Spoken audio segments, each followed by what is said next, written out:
Kia ora, welcome to Under the Checkered Flag, MotoGP edition. I'm your host Kate, and we're just going to jump right in.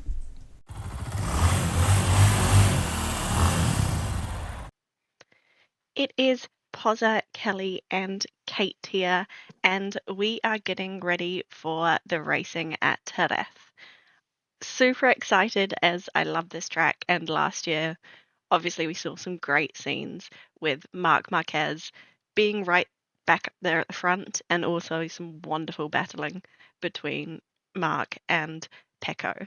So hopefully, we get something quite similar and a lot of overtakes and good racing action. Before we get into our predictions, we do just want to give an update on Jorge Martin because it's not great for him. Let's be real here. So he has just been released from hospital, which is a big plus into his recovery. He will be remaining in Qatar for a few more days until his collapsed lung is at least 90% reinflated, and then he will be on a medically assisted flight back to his home country. Obviously, this looks like this plus the rib fractures. He's going to be out for quite a while. My question to the two of you is, do you think that Aprilia are going to be just running Savadori for this particular time? Because it could be, 3/4 of the year that Martin's out for. And in fact, I hope he's out for that long because he does need to fully recover. If not, what other options do you think Aprilia have? So the thing is, knowing Aprilia and what they've done recently, I feel like they're going to run Savadori for a little while, but in the long term, if they want to score any points or have like a chance at some sort of fight in the races, they're going to have to sign a more competent rider. I'm not sure who that would be, not at all, but if I'd love to see, I know it's a bit of a long shot, but I'd love to see Danny Pedrosa return for a little bit. But I feel like that's a long shot contractually. But yeah, I feel like Salvatore just isn't he's not a solid replacement rider right now. He's miles off the field every time he races. So I think the best option would be to sign a competent rider. So in my head, I'd love to see Danny Pedrosa come back. Yeah, I'd agree. If they want to, obviously, it's not Salvador's job to go out there and try and win every race that he does. But if they do want to score some points, I feel like he can score points if enough people like crash out and have bad races. But if they want to have someone at least up there fighting for points more often, they probably should work on signing someone. I feel like they probably need another testing rider just anyway alongside Salvadori. As to who that could be, I'm not entirely sure who's like available, but yeah, I'd like to see at least some action on that side of things. Yeah, I'd be inclined to agree, definitely. Savadori's their only test rider, and given how much he's had to sub in lately, they need to be looking at another rider. What I'd really like to see in this space, which is not going to happen because it's so early in the Moto2 season, but I would absolutely adore if they grabbed, one of the up and comers from Moto2 and saw what they could do on the Aprilia. But I imagine that none of them want to impact their title chances for Moto2. Another person I would really love to see in that Aprilia seat again isn't going to happen because they are now contracted with Honda, and that is Aleix Espargaro. Now, the good news for Honda fans is that he's wildcarding in Jerez. Obviously, I'm a huge fan of this, being the Honda fangirl that I am. I realistically want to be hopeful for, point scoring, and I actually think Aleix can do it. So, what do you think about Aleix's wildcard, and whereabouts do you think he'll place?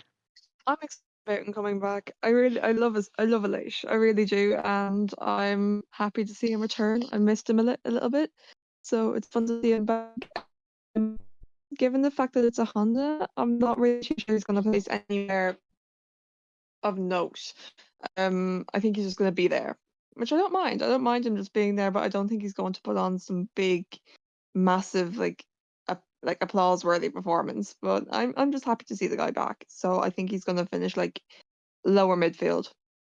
Yeah, I'd agree. I think he can play somewhere in sort of the lower points or just about missing the points. I feel like that's sort of where he should really be aiming for. Obviously, he's a Honda. He's on a Honda. It's a wild card. He's not going to be going out there expecting to get like a top 5 or anything. So, yeah, it's good to see him back. And I think if all goes well, he can probably scrape a few points out of it.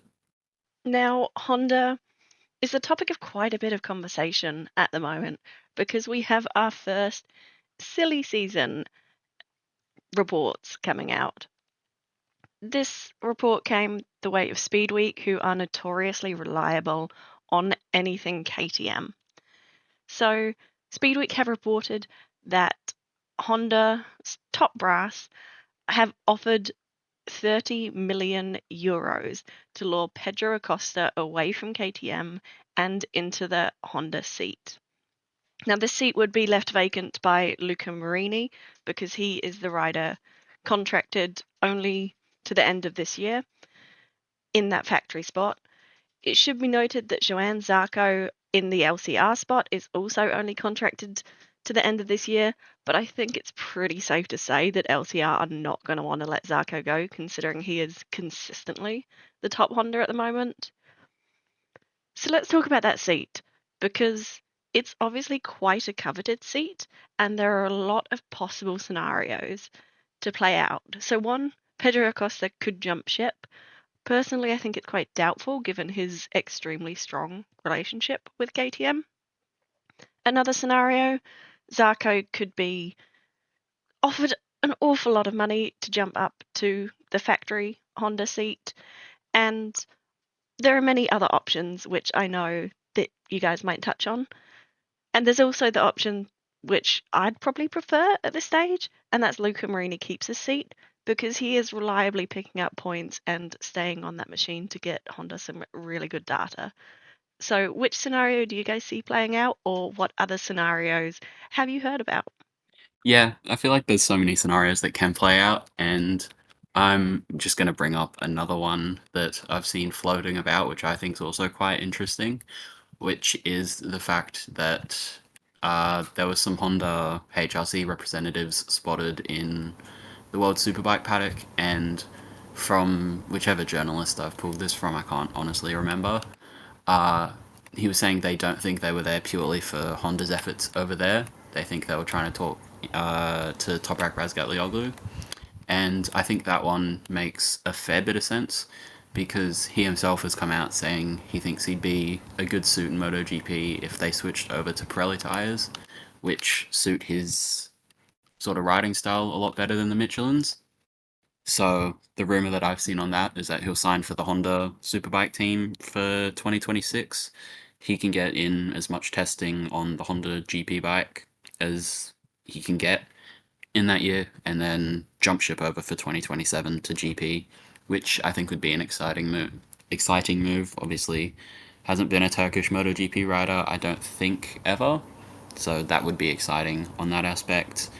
As for with Acosta and the rest of the riders, I feel like it would be a bit messy trying to sort of fit everyone in because obviously you've got Chantro who's there with the sort of Idemitsu contractual link, so they can't just drop him. Obviously Zarco and Mir have contracts, and Honda have been saying they're really impressed with Marini's sort of like technical insight that he brings. So yeah, I feel like it would be a hard choice to sort of fit Acosta in there. Personally, I know we all know I love Marini, I really do. And I would adore to see him on that seat just to develop a bit. But in terms of Pedro Acosta, Jesus, true, please do not take that seat. I know KTM isn't at their prime right now. Please don't do that to yourself. You're much worse.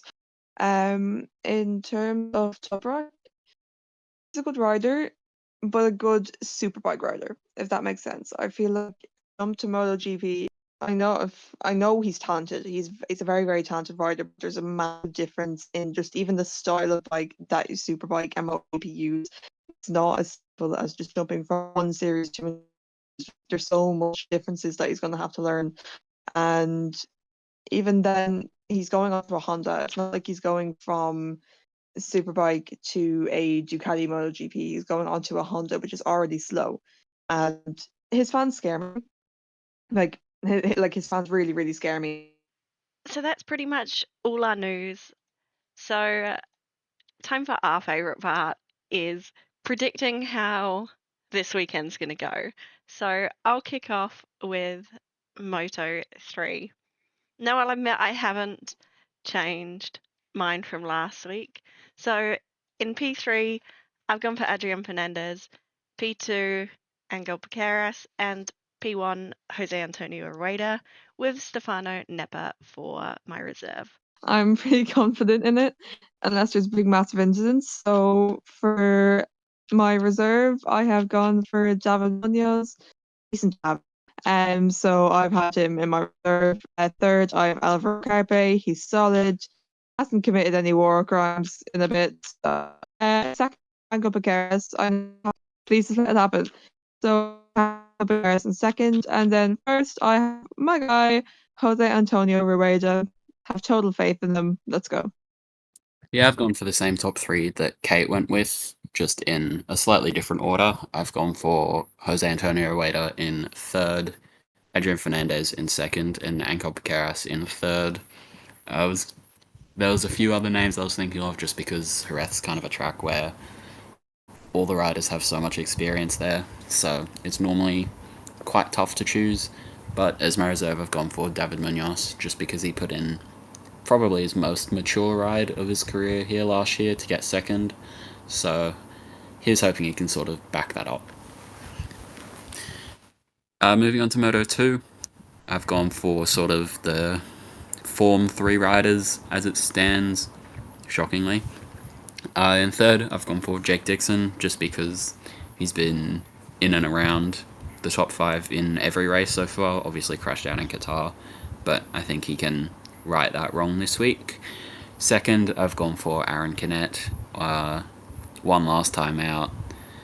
Obviously, second's one of his favourite places, so I think it'll be close, but I think he'll get second. I've gone for Manu Gonzalez to win, honestly, just because of how strong he was here in testing.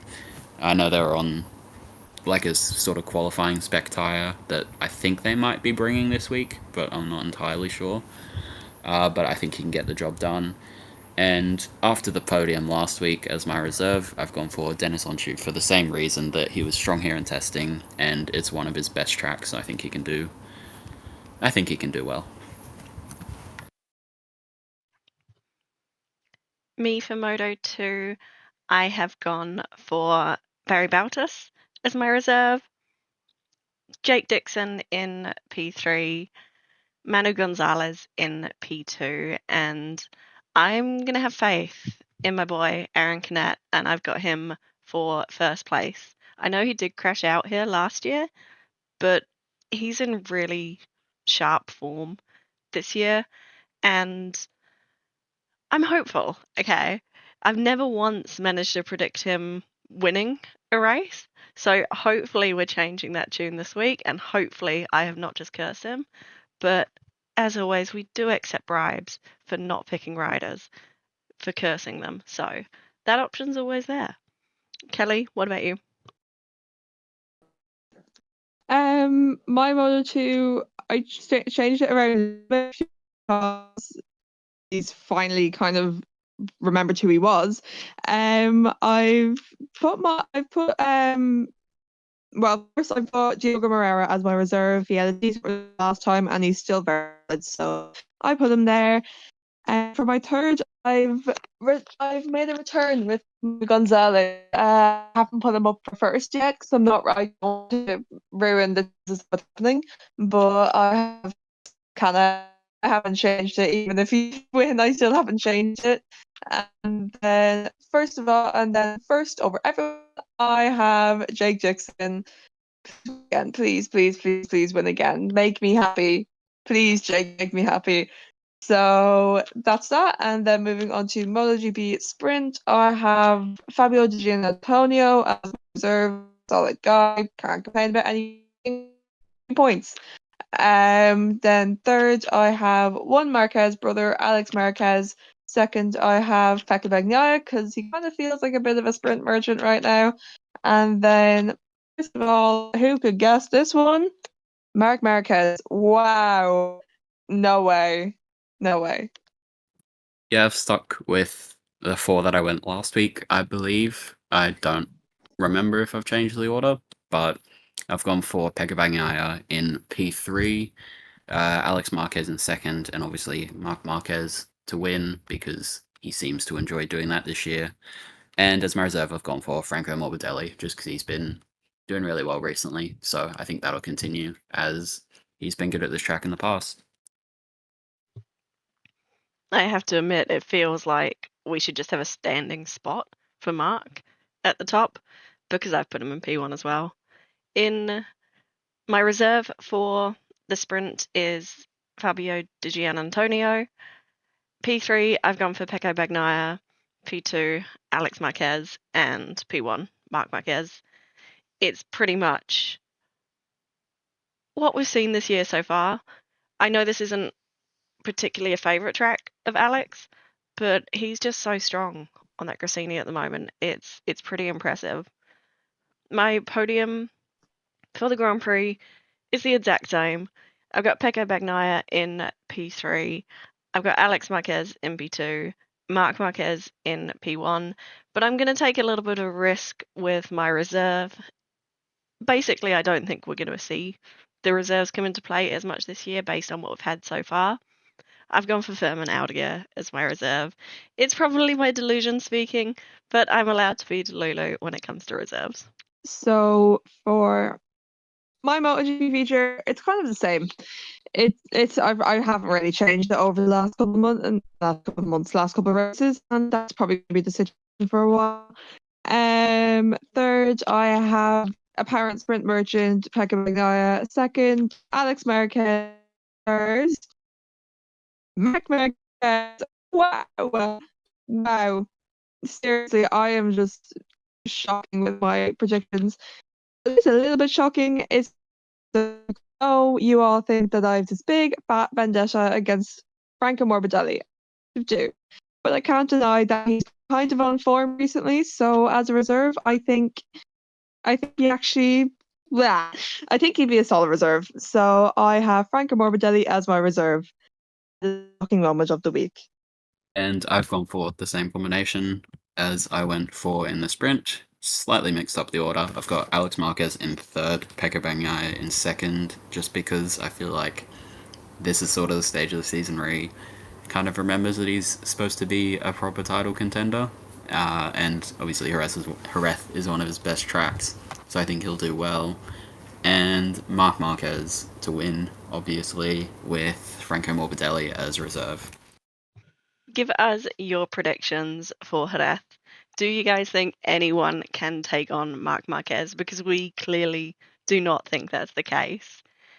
As always, thank you for listening. If there's any topics you want us to cover, just let us know. But for now, have a wonderful week.